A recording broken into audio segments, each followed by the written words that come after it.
Well, like I said, it's unfortunate that Joint Commission showed up yesterday and today, and I think tomorrow as well.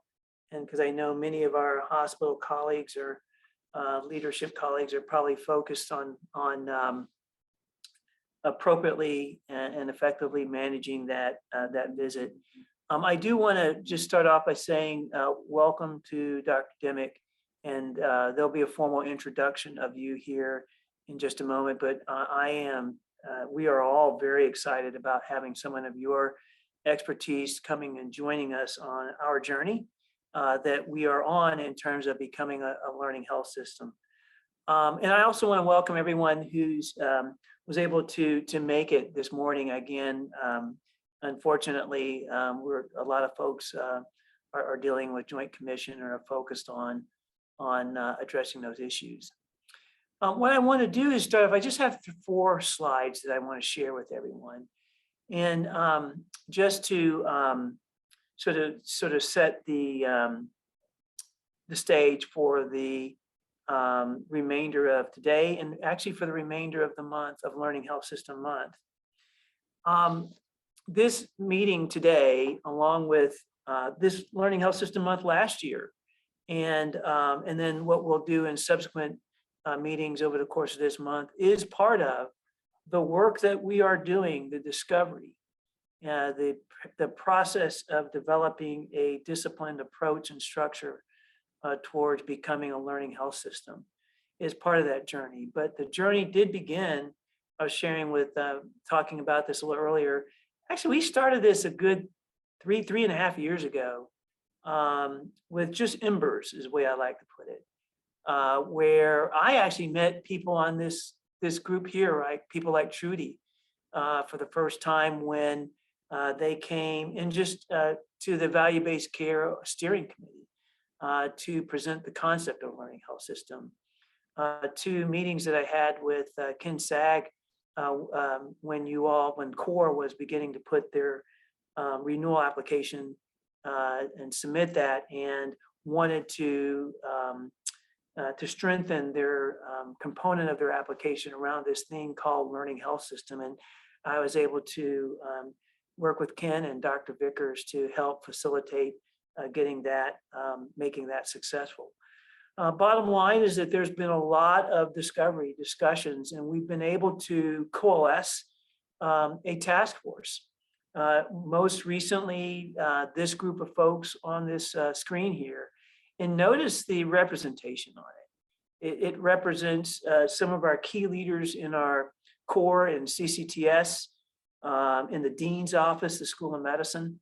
It includes leaders of the practice plan and leaders of operations and strategy, people who do research in health disparities, to health equity, to population health, and so forth. I mean, it is, I think, a clear representation of everything that the components that a learning health system should be. And so this is a task force, and I want to make sure that we highlight that this is not an established steering committee. That's actually part of the work to be done over the next year, and we'll talk a little bit more about that as well, to define a structure to execute on learning health system. But this is the group that I say over the past year has been working and has facilitated us getting us where we are today. So thanks to everyone that's been meeting every 2 weeks for about a year, and to get us where we are today. Much appreciated. I do want to take just 2 seconds to, everybody can read this definition. I'll read it out loud because I think it's really fundamental to searing this in our thought patterns as we go through this next month. A learning health system in which internal data and experiences are systematically integrated with external evidence, and that knowledge is put into practice. And it's put into practice so that we can provide steep care, safe and timely, effective, efficient, and equitable care for our patients. That one that is also, however, done so in a way that is patient-centered, and one that provides the care team an optimal work environment as well. So that's the learning health system as a definition. And in concept, it's breaking down what typically historically has been the false trichotomy of research being something completely separate and independent of quality work, and something completely separate and independent of operations and how we practice and deliver care. And that when a learning health system is effective, it will fully integrate these things, these three areas. I do want to take just a moment to highlight one of the main outcomes of the task force. There have been many, but one of the main outcomes is to organize and raise the approach around developing a learning health system to the point where organizationally there is tremendous ownership and buy-in at the very top of our organization to the bottom, where now we're beginning to put real resources around moving this concept forward. And one of the ways that we have done this is that there are members on this group here that have led responding to an application from the General Endowment Fund of the Health Services Foundation to provide real robust seed funding for real transformational projects such as the work that's being done here. It has been funded, and I don't recall the exact number, but it's by far the largest grant that the General Endowment Fund has provided. The actual project actually has two major components to it. It has a platform that has 4 hubs. You can read them here. But it actually is designed not only to create the infrastructure, the platform, the processes to efficiently execute on the components of a learning health system. It has actually a project centered around optimizing throughput and patient care in our ED department, our emergency medicine. And it will actually result in the embedding of this process into the work being done to optimize patient care across our whole system in our emergency departments. It's actually designed to have a product at the end of a 2-year period where we've made real effective change in how we deliver care in that environment. So with that said, I'll stop and I will turn the podium, if you will, over to Dr. Christy Lemack. Dr. Lemack is our chair of the Department of Health Services Administration in our School of Health Professions, who will introduce our speaker for today. So thanks you all for coming. Dr. Lemack.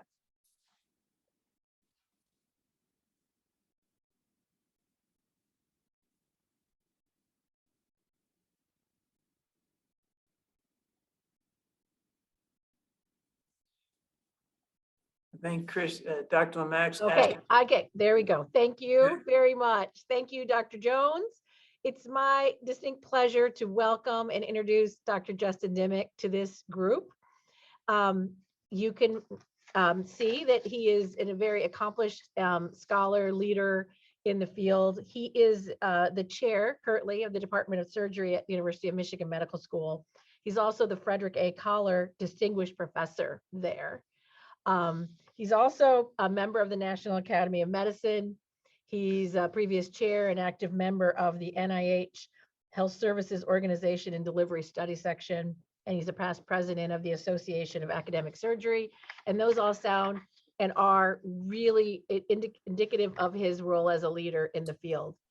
I have worked with Justin and had the pleasure of knowing him for quite a long time. I was trying to figure out the beginning, maybe 2014 or 2010, I don't know. But when we were both at the University of Michigan, what I would like to say about Dr. Dimick is, if you think about bench to bedside, we often talk about that.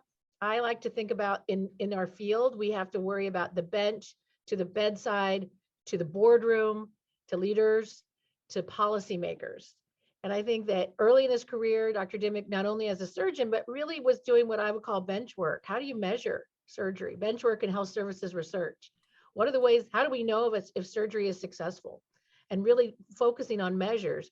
Throughout his career, he's really evolved along that continuum to do research and to do his activities and his leadership roles to say, how do we take what we learn and turn it into practice in the operating room or at the bedside, turn it into policy in terms of what is Medicare, what does other policies do to influence quality, and to really also focus on what I call the boardroom or the C-suite, and how do we influence leaders to do the right thing. So he's truly, I think he was an implementation science researcher before that was a thing. I think he's always been that. And I think he's led the field in that way. I just want to note that I met him through a collaborative, the Michigan Surgical Quality Collaborative, but we got to be friends when we both went to the same coffee shop. And I would show up and Justin would be there, a surgeon, reading books about leadership. And we were forever linked in trying to think about leadership as key influences on everything we do in healthcare. So with great joy, I welcome Justin Dimick to talk to us today. So welcome. Well, thanks, Christy, for that really kind introduction, and thanks, Tony, for convening the forum. Gosh, do you guys remember? Pardon me? What? Can you guys hear me okay? Now I can, yes. Okay. Do you guys remember going to coffee shops? I kind of remember that from before the pandemic. Coffee shops. No, coffee shops, right. That's before the pandemic. I think your sound, is it just me? Is your sound going out off and on for other people? Is it? Now it's good. Right there, it's good. Yeah, good point. To remember coffee shops. I'm with you on that. I do. I just got a new webcam, but it's not working. I need an alternative situation. Yeah, okay. Can you guys hear me okay? Right, yes. Yes. Yes, you can. Are you sure? Because I can always put the audio on my phone if it's not working. It sounds like it's fine when you talk directly into it, just like that. So. Okay, I'll do that. Okay. So let me share my slides here.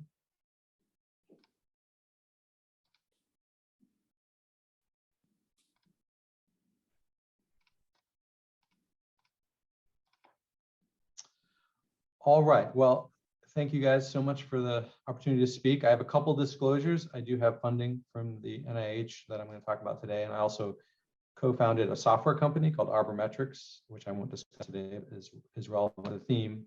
So first of all, I have lots of friends at UAB. Obviously, Christy introduced me and introduced some of our background. You also have one of the finest chairs of surgery in the country, Dr. Chin. He's one of my role models as well. So I know there's probably not surgeons given the timing of it, but I just chat as well. So you just saw the definition of learning healthcare system, and this is a broad definition that Dr. Jones just gave, which I agree with. The one thing I'll say is when we think about learning healthcare systems, we often think about an institution and kind of as a closed system or maybe a network of hospitals. So we're good. So you just saw this definition of a learning healthcare system, and the point I was making was that we often think about this as an institution and a closed kind of electronic health system, but the way I'm going to speak about it today is a broader system, and think about what it would look like if we included multiple hospitals and how to use the data and infrastructure that is outside of that. You also heard about this a little bit. I'm going to talk about two of these core competencies. I'm not going to talk about the implementation of policy today per se. I'm going to talk more about using data and analytics to implement real change in physicians' practices in a microcosm. I'll kind of leave the policy stuff for another day, partly because this is, I think, one of the areas that this talk will be unique in I think the degree to which we get into the details of care. And I suspect a lot of your other speakers can speak even more eloquently than I could on the policy piece. The system that I'm talking about here is one that was created as a partnership with our dominant payer in the state of Michigan, the Blue Cross Blue Shield Collaboratives. And this is actually the context in which I first met Dr. Dimick. We were working together in the Michigan Surgical Quality Collaborative. But this collaborative, it essentially has created a learning healthcare system throughout the state of Michigan, focused on several areas of delivery. And it's created a shared data infrastructure across hospitals. It's created an opportunity to get together from our data and implement improvements. And I think it's quite unique. Years ago, I wrote a paper that was published in the Journal of the American Medical Association that showed that just enrolling in a quality measurement program doesn't translate into improved outcomes. And Don Berwick wrote the editorial, and he said in that weighing a pig, which is just measuring outcomes without concerted efforts for improvement, it doesn't make it fatter. So the work I'm going to talk about today is kind of in response to this, is thinking about what can we do to make the pigs fatter. And obviously you have to feed the pig. In our world, feeding the pig is quality improvement and a lot of the work that you're talking about today. So the specific quality collaborative I'm going to talk about today is one of those now 18 programs funded by Blue Cross Blue Shield, the Michigan Bariatric Surgery Collaborative. And this is just an example of surgeons. Dr. Dimick, it appears we're having audio issues again. Can you hear us? I can hear you. You can't hear me. Coming through clearly for me, Aaliyah. I can hear perfectly. Yeah. Yes. Yeah, I can hear fine. It sounds like most people are hearing okay. Great. All right, great. It's amazing this far into the pandemic, we're still having audio video problems. I thought we were so far beyond this. Great. Well, so this is an example of the Michigan Bariatric Surgery Collaborative, as I mentioned. And this group had come together to learn from our data. And we did a lot of the things that people do when they're learning from their data.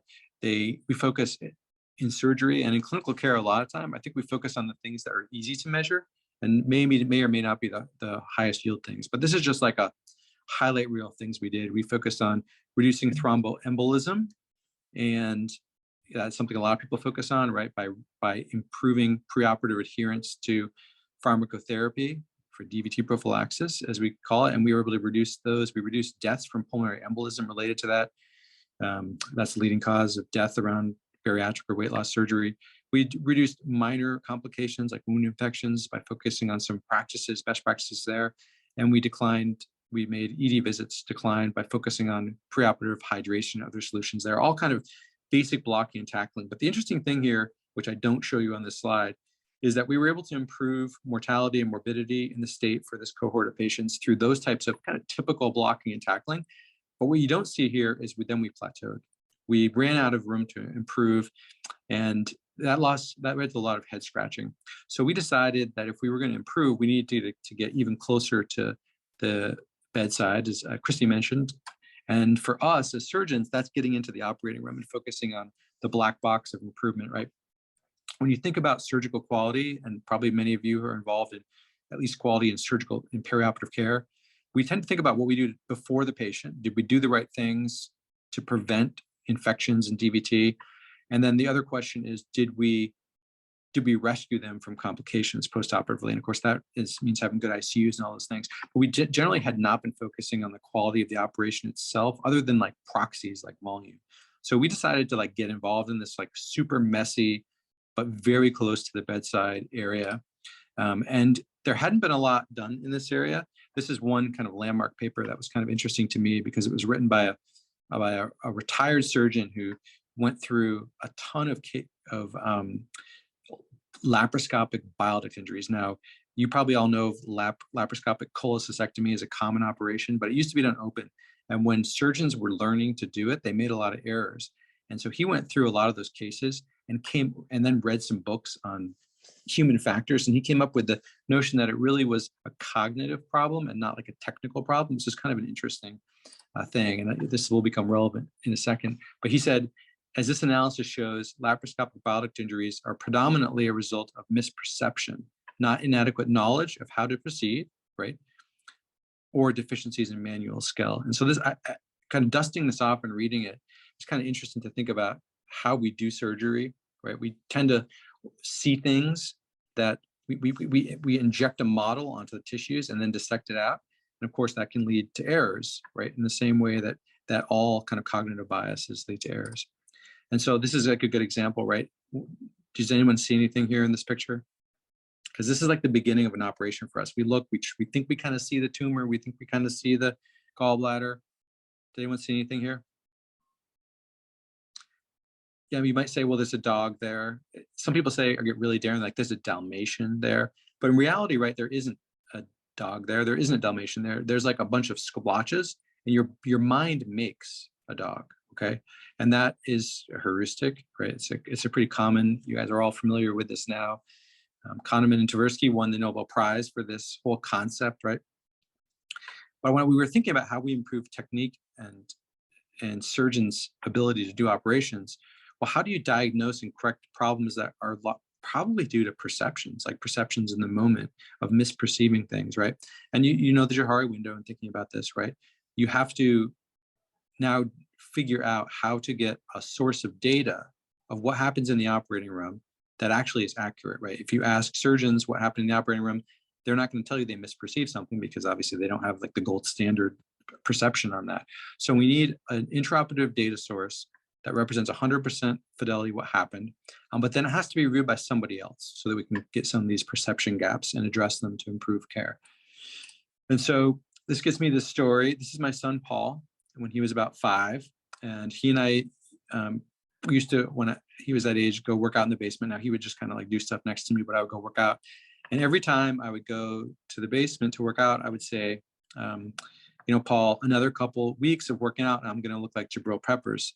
You guys probably might not know Jabril Peppers, but he was a really excellent student athlete here at the University of Michigan. He still plays, I can't, for the Giants now maybe, but he was a finalist for the Heisman Trophy and was just a great player for the University of Michigan. I suspect by Alabama standards, you guys have an entire team full of people as good as Jabril.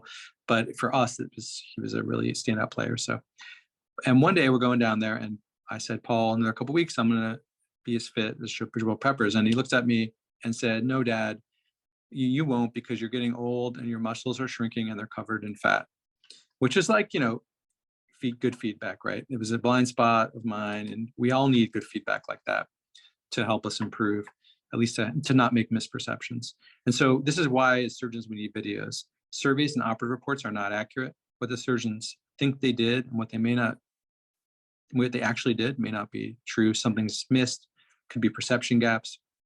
This is one of my favorite papers, and I'm going to show you some really gross videos because I think it's fun to show videos. But so hopefully none of you are about to eat lunch. But this is just a picture of when you take a gallbladder out, you have to get this so-called critical view of safety, where you perceive just the 2 structures going into the gallbladder and clip and divide them. And if you do that, you're not likely to damage anything else, right? And operative reports say 100% of the time that they get this view, but if you go back and look at the videos, only about 43%. So this is pretty good data. This is another article I dusted off from the archives of research that I think is really relevant to this topic. People misperceive, and their op notes are just not accurate because we all see that we did the right thing. So we did a pilot study here, which ended up being published in the New England Journal of Medicine and then featured in the New York Times, which I want to share with you. And it was a pilot study, but why was it published there? I'll show you in a minute. So the surgeons, we asked them to submit a typical video of a laparoscopic gastric bypass video. And we did a peer rating by other surgeons across the state, and then had them rated on their skill. And you think about this, like this is surgeons from hospitals across the state rating each other's videos. And how did we get there? Well, we spent a decade building social capital with these surgeons and doing all the other work that I mentioned. And so I think this is like one take-home point. I think whenever you're building these systems where you're learning together, is developing trust and kind of a sense of social capital is really important. Like this is really invasive work. And I personally think if you build trust with the people you're working with, you can do almost anything to improve care. And that's kind of a main take-home point here. So this was the results of that pilot study where we showed variation in skill across surgeons in the state of Michigan. And you know, they average, so good news, the lowest rated person's skill is about average, and then we go all the way up to master. And this is kind of like the not interesting part of this. This is just kind of obvious that surgeons would vary in terms of their peers' rating of their skills. But what was interesting is because we had a data and analytics platform associated with this, we could go look at these surgeons' outcomes. And so we divided into 3 groups, bottom, middle, and top, in terms of their perceived quality. And I'm just to show you what this looked like, I'm going to have you look at the videos. And I'm going to ask you which surgeon you want. So this is just to ground you for non-surgeons, which I think is most people on this call. This is a jejunostomy, which is part of the operation where we just sew the small bowel to itself. We're just creating a connection. I want you to watch this 1-minute video and then write in the chat, tell me if you'd want surgeon A or surgeon B.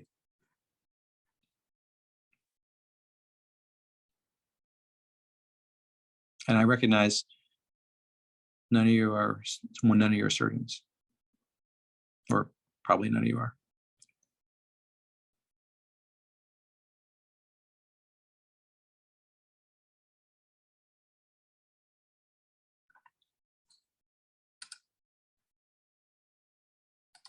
All right, so put in the chat, surgeon B, okay.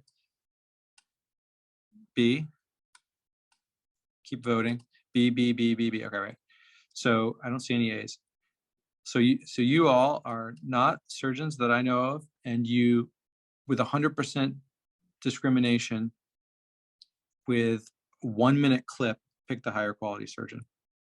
Like, think about the power of that for a second as a data source, right? Like I said, we need a data source that is reliable and reliably indicates performance. So that tells you that you are really good at discriminating technical skill among surgeons without any surgical training. Imagine surgeons are probably even better at it since they have training. And so this is kind of cool, it's kind of neat, but the question is, does this correlate with anything?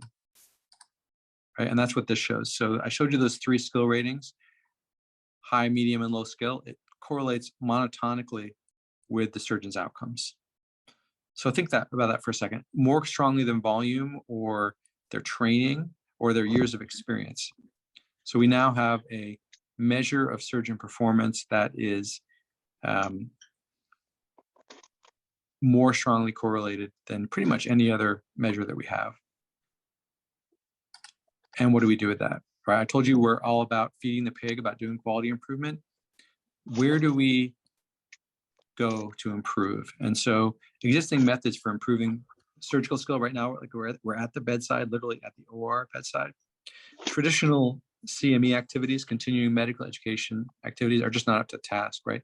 How does a surgeon learn to do something new? We go to weekend courses, we do cadaver labs, and then we go back and implement it into our practice. Simulators are really for early career learners and entry-level tasks. There's no high fidelity simulators that we can use.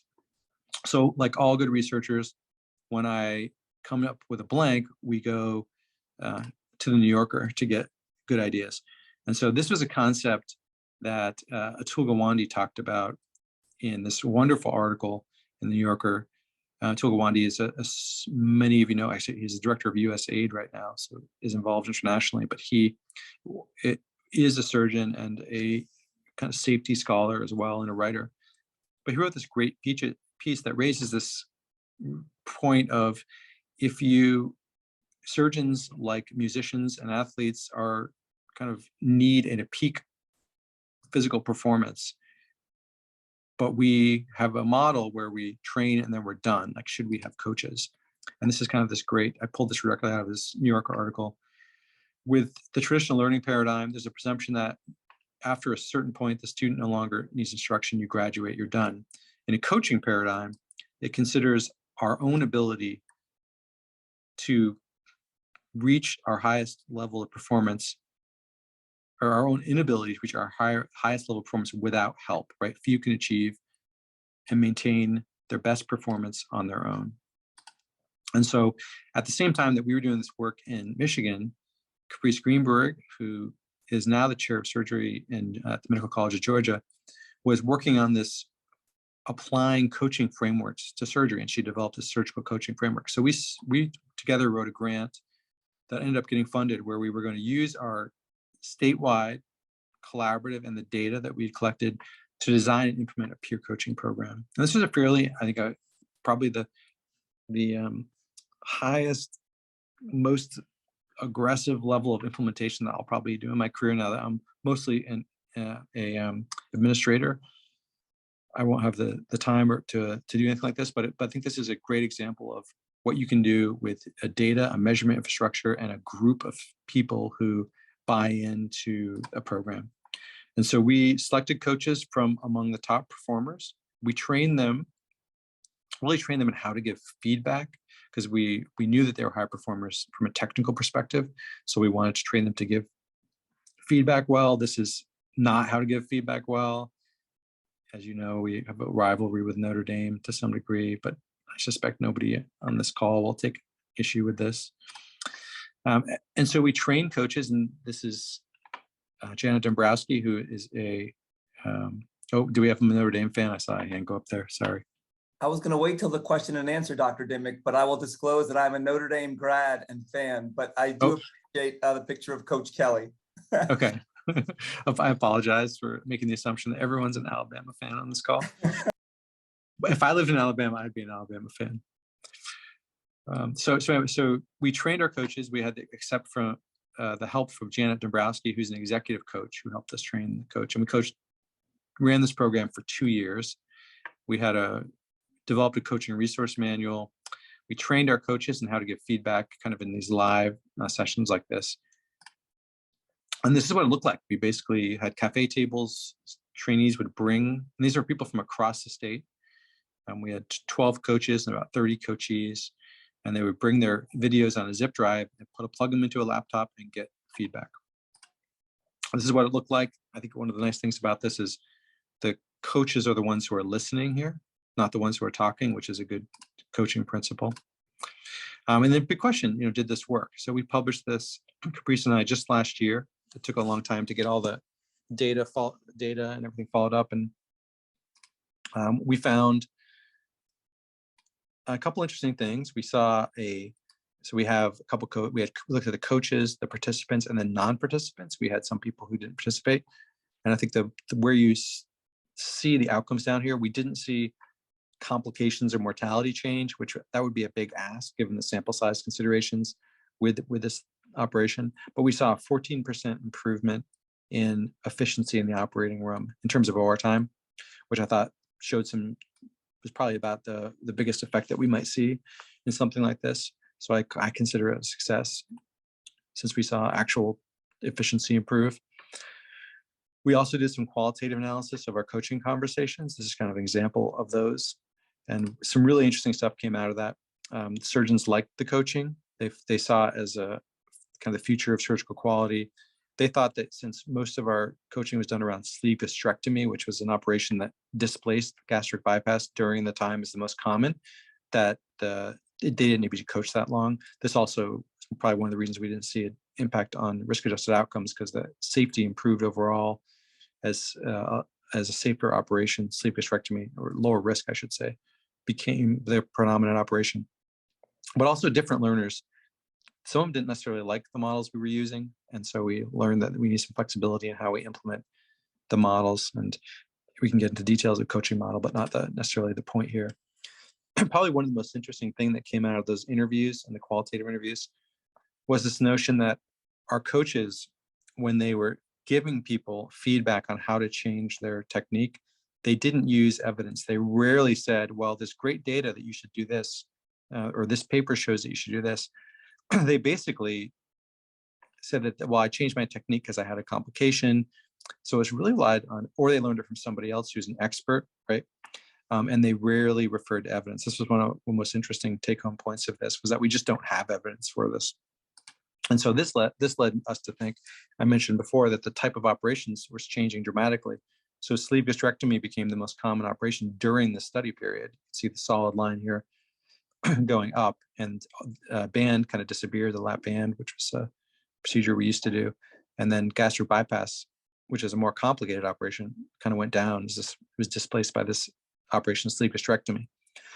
But the interesting thing about sleeve gastrectomy was people were kind of arguing at our national meetings about how to do it. But we had all these videos. We collected all these videos. And once again, we were like, well, gee, that's data, right? I've told you that this is an important data source. So we wrote another grant, R1 grant, to use these videos to understand differences in technique. And then once again, we have that data on outcomes. So see if we can correlate which actual technical practices correlate with short and long-term outcomes, and then to implement those best practices statewide was kind of the idea. I think this is, once again, a fairly ambitious use of data and social capital to make change. And so we designed a video platform to grade different kind of very technical pieces of the operation. And the things that we look at, and once again, this is the stomach for those of you who've never seen a video like this before. And this is the top of the stomach. So we explored in detail different parts. And the take home point here is I want you to take home the fact that we studied very detailed parts of the operation. This is mobilization of the top of the stomach, stapling, how close we were to the incisura, because if you staple too close, it gets narrow. If you staple too wide, it's not, quote, tight enough. And this is the highest staple load as we take the stomach out. And we kind of graded each one of these things. Once again, the details of the video is not important, just the notion that I want you to understand the detail with which we were studying them. And then studying for leak at the end. And so this work was really interesting to me because for the first time, people were at our national meetings, rather than arguing about you should do this, you should do that with no data, we actually have pretty solid data on which parts of our technique, which details of the technique correlated with outcomes and could be implemented statewide. And this is just one example of, with a sleeve gastrectomy, we basically take out about 80 to 90% of the stomach stapled up against a plastic bougie that we call. And so some people would argue that you need to be right on it to get it really tight and restrictive. And some people say, no, you don't want to be too tight because you get leaks. Now we had data on this. Just one example done by one of our research fellows, where we showed that like the people who were considered too loose by their peers or too kind of baggy of a stomach left actually didn't have much difference in weight loss, but they actually had better reflux, so better patient-reported outcomes, and if you were too tight to the bougie, you had higher leaks. So once again, for the first time, data on these like very granular pieces. And when you take this back to surgeons, this is like very much of interest to them in terms of changing their practice. Let's see if I have time to get through this. Since we got off to a slow start with the audio, I think I got another couple minutes here. So I'm going to end, and this is just kind of a few thoughts on bringing together all this body of work in the context of kind of the biggest learning system that we need, and that is sort of all of my specialty. And when you think of evidence, implementing innovation, implementing evidence, and having evidence around the effectiveness of new things. So, quote by Benjamin Franklin: "Beware the young doctor and the old barber." The young doctor, obviously, because they may not have much experience. The old barber, I guess, because their hands shake. Someone told me that. But one thing about robotic surgery, you probably have seen some of these billboards, is like a great example of a new technology that can offer a lot of things and improve a lot of areas. But also it can be a blind spot in how we implement it. And this is just an essay we wrote in JAMA a few years ago around the first of the lawsuits against the manufacturer because of bad outcomes. And this was Fred Taylor versus Intuitive, who Fred Taylor was a 65-year-old guy who needed his prostate out. And his surgeon was learning to use the robot. And this is all upon the public record. And his surgeon had 1 day of hands-on training and 2 proctored cases, because that's what it required to be credentialed to do this. Fred Taylor had an injury to his rectum, which leaked, and then he eventually was in the ICU and died of exacerbations of his comorbidities. His family sued the hospital, they sued the surgeon, and they sued the robot company. And guess what happened?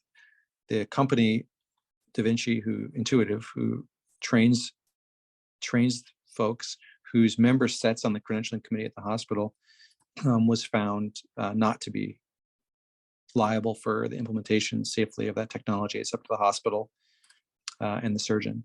And so my kind of closing thoughts on this are that we think a lot about innovation in healthcare as bringing in new things, but we also need innovation, like some of the concepts that I've presented here, to help us accelerate the learning curve. Because what is a learning curve? It's a euphemism for an unnecessary patient harm curve. And so the more we can shift that to the left, the less we harm patients as we implement things. And so this is kind of hopefully shows you a little bit of the work that I've been doing. And I think, as Christy said, I've kind of gone from policy all the way to getting into the OR with videos and understanding the uses and potential power of finding data sources like that. I think probably what we'd consider an atypical data source, but necessary. And so I'd ask you to think about areas that you're trying to improve and what are the invisible parts of the practice that you may not have data on, that you may need to dig in and get more granular data on, because I think there are a lot of those types of blind spots in all of our systems as you think about designing a system of care, and also to think kind of beyond the walls of your own health system. I know you guys are buying other or acquiring and affiliating with other hospitals in the state. Like, what does it look like to have a statewide learning healthcare system across different specialties and practices? So my conclusions here are, from my perspective as a surgeon, we need to make sure that we put the surgery and include the operation in surgical quality improvement. That doesn't mean we don't focus on perioperative care, what happens from a delivery perspective in the operating room besides the surgeon, obviously really important. And then post-op in the ICUs and rescue, all that's important, but we can't not focus on the operation. We can't leave that out because it is likely an important driver of what happens to the patient. Because it's hard to study, we tend to leave it out. And then we need good data and objective feedback, like everything. So that is my talk. I hope the audio was okay on my It was phone. great. It was great. Okay. I've been holding my phone right here, so it can't. It was great. And it's really fabulous to see the many ways that the learning has continued as you've focused with this incredibly innovative source of data, but the learning really is gone in so many ways. So I think Mike has a question first. Yeah, so first off, just thank you. I thought just such an outstanding presentation, inspiring and sharing lessons. So I mean, for me, the 4 big take homes: the idea of social capital and networks, the data and thinking about data differently, the diverse data, like videos is data. We've been talking a lot about data in very flat kind of ways, in quantitative data. The collaboration and coaching with Dr. Greenberg was just exceptional. And then the trainees, I think showcasing the T32s. I think in our audience, we have several T32 and VA quality scholars. So just awesome. Thank you so much. So the question, and I did a disclosure, I'm a Notre Dame grad, and I, I love all the Big Ten references. So I missed that in the SEC country. But the question, so last year, Dr. Chuck Friedman gave us a talk, also from Michigan, in an academic department of learning health systems. So as we are on this journey, as Dr. Jones introduced, the work done in surgery, how is that interfaced at Michigan with other clinical departments, also other academic departments? I know peripherally all the great work that's there and improvement science. So how does all this great work in surgery interface, and how is that organized to kind of synergize with other LHS efforts at the university?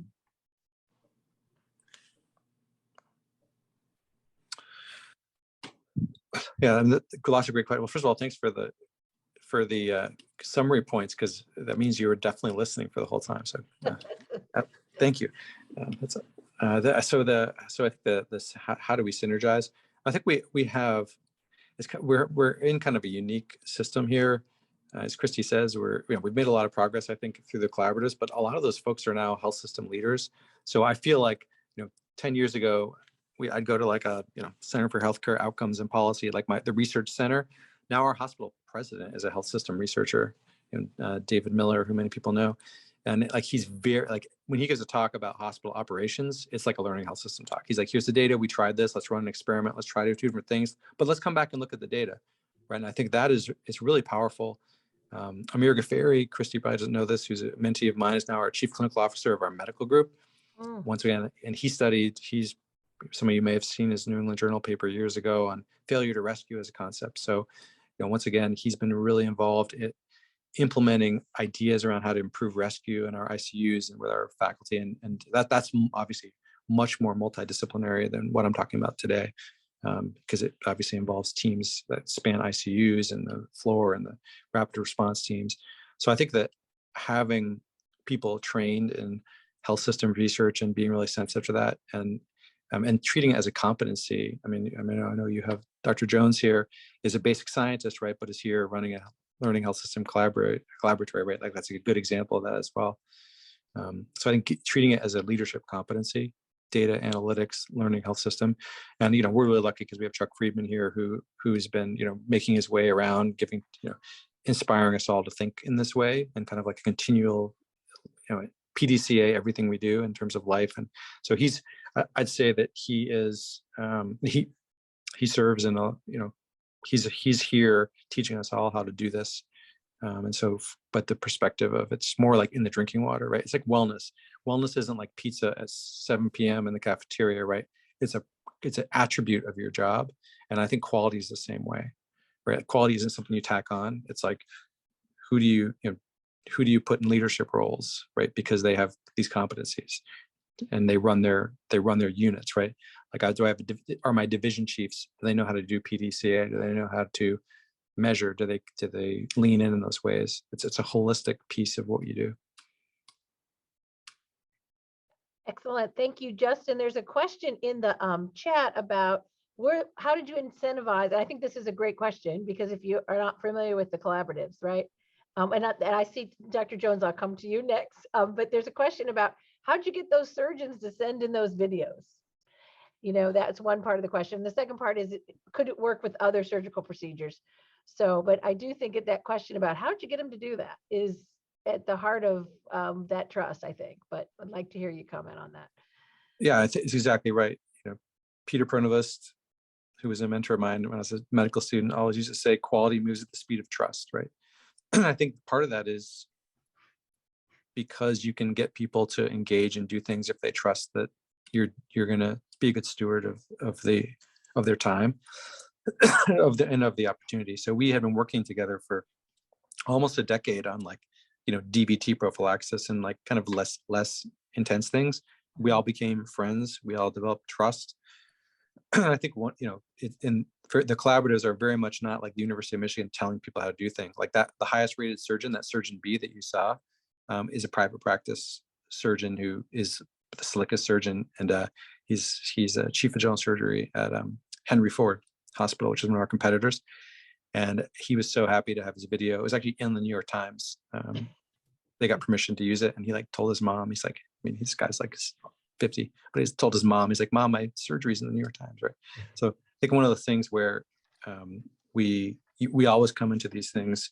You want to enter the system not as like let Michigan tell you how to do it, but like we're gonna help build infrastructure to make your best practices and your expertise available wherever it exists for everyone to learn from. There's like a humility part of that happens. But I think it was mostly because we were all friends and we wanted to do something important together. That's why we got them to, that was their incentive. Great. And oh yeah, open surgery. Yeah. So people do this for like trauma resuscitations, right? You can do this. We have Donnie Lakoski, who's a PhD in our cardiac surgery section. He and one of our anesthesiologist faculty got an R1 funded to do this in cardiac surgery, where they have a video of the operation. They have a video of like what's going on all the monitors that the anesthesiologist. So it's like a video on the anesthesiologist and then a video on the team. So they have kind of all three of the pieces. That was kind of like the next, they're looking at teamwork. They're looking at perioperative, what's happening in the operating room on both sides of the drape. Excellent. Dr. Jones.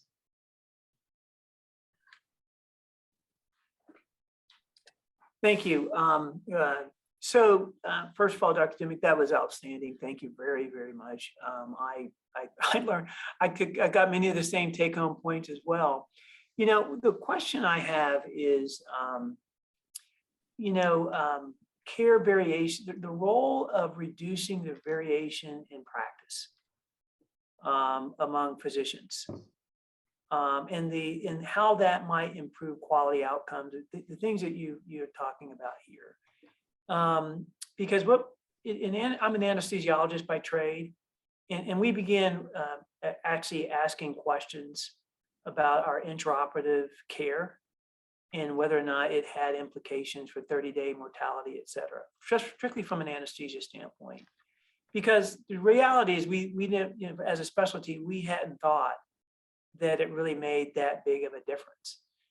Things like just how you ventilate the patient, right? and where do you maintain the blood pressure, regardless of risk. So my question is, we would find things in terms of we should practice like X. X has results in an improvement in outcomes. But then to get 120 anesthesiologists and another 300 CRNAs and maybe another 100 residents, all moving in the same direction around that data to say we are going to have best practice. How do you think about facilitating care variation reduction using data like this to get the population of providers consistently practicing in a similar fashion?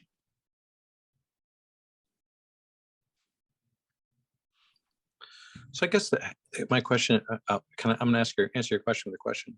Like in what sense do you mean, like, do you mean how do you engage providers to do it? Or how do I think about when it's the right thing to do?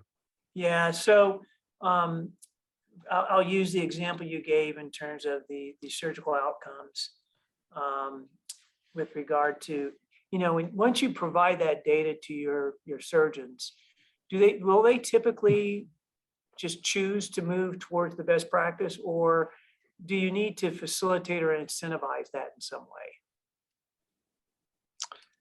Yeah, I mean, I think it depends. It depends on how hard it is to do. It depends on the degree to which you have social capital with the group. I think it depends on how hard it is to do, right? Like some of these technical things we're talking about, it's like, how closely do you staple to the plastic bougie on a thing, right? Like that's like, I'm going to be doing it anyway, right? Like if you tell me to staple like here versus here, that's easy, right? Like, and people generally, if you show them the data, will make the move. So I think we have one really, really exciting project that we're testing now in the collaboratives. Dana Tellem, who's our chief of general surgery now, just got a big SMART trial funded, so SMART trial is this implementation, you guys probably know this better than me with this group, but it tests out different levels of intensity of intervention and then escalates the intervention. So for example, she wants people to use prehabilitation for hernia repair. So she's got Blue Cross Blue Shield to implement a pay for performance program, right? Which is kind of like the easiest thing, right? And once again, like, so this is a good idea of like working with your system. We're actually, our payer will work with us to design incentives. But like, that's a pretty low level thing, right? So the question is, did it work? If it didn't work, if it doesn't work for you, for the surgeons, you get randomized to like a lower level educational intervention. If that doesn't work, you get randomized. If your practice doesn't improve, you get randomized to an on-site facilitator, right? So the question is like, different people will use different levels of resources and so having a trial that you can do that will go from like something that is basically free for us to like escalating increased costs to make sure the people who need the most resources get them, and the people who don't need those resources, they'll just change. That's just one example. So really complicated question. And probably like all of implementation science tells you, it's like incredibly dependent on the context. Thank you. I'm going to turn it back over to the LHS group, I think, for wrapping up. Is it and Mike maybe, or I'm not sure, but thank you, Justin. Yeah, no, I think we're at the bottom of the hour. So I mean, thank Tony, Christy, Justin. This was a great way to kick off the month, and we'll definitely want to follow up with you. I think there's so many insights and things you've sparked. So thank you for being here with us and for sharing. And we'll look forward to hopefully future collaboration beyond your surgical colleagues. A whole lot of us in this Zoom room, I think, would love to pick your brain and learn more from the great work you've done. Well, thank you. And I apologize for my audio, but I appreciate you guys helping me hone down on exactly what's wrong, because I think I need to call the IT. I need to call the IT people. We're learning. We're learning As we go.